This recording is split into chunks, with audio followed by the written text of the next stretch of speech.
Hey guys, Antonio here with some more Thinking Fast and Slow by Daniel Kahneman. Today we're going to talk about chapter 14, Tom W. Specialty. And this is more specific to the example that they give in the book.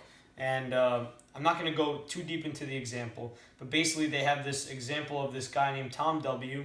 and they give you a description of what he's like.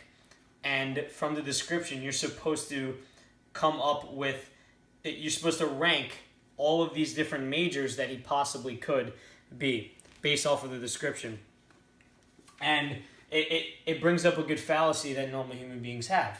And it's that the fact that we don't really take into consideration the base rate of the base rate meaning how many people actually fit into this category. So to bring this example would be how many people are actually part of that major that fit that for this specific example. Normally what ends up happening is you take that information and that information is portrayed in a way to make you think a certain way, activating the different association mechanisms in the mind. So from that, you automatically start reading the example. In the example, they give things like he's high intelligence, lacking true creativity. He's very good for neat and tidy systems. His writing is not good. So from this example, I'm not going to read the entire thing, like I said, but a couple of the majors they have is computer science, engineering, business, physical and life sciences, and at some other ones they have is social science and social work. But so given the information that they said, he's of high intelligence, lacking creativity. He needs order and clarity. His writing is not that good. These are all things to me that sound like engineer, computer science, stuff like that.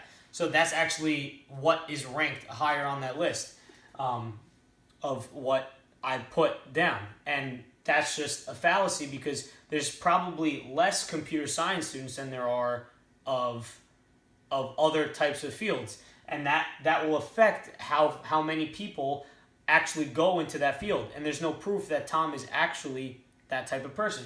So what ends up happening is I have this belief from System 1 that makes me think that people of this stereotype, people of this field, have these traits.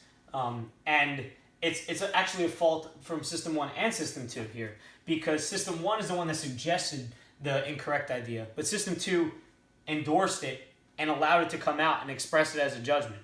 So both are at fault here. And System 2 is at fault either due to ignorance or laziness. Either your willpower is drained at that point in time and you don't really think about the problem, or you tend to ignore the base rate.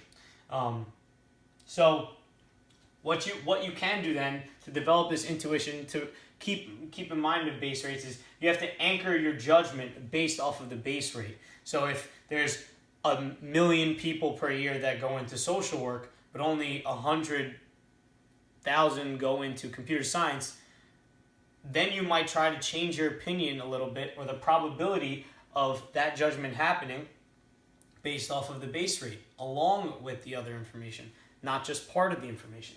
And then even after you do that, you should really try to question your evidence. And that's where System 2 really comes in.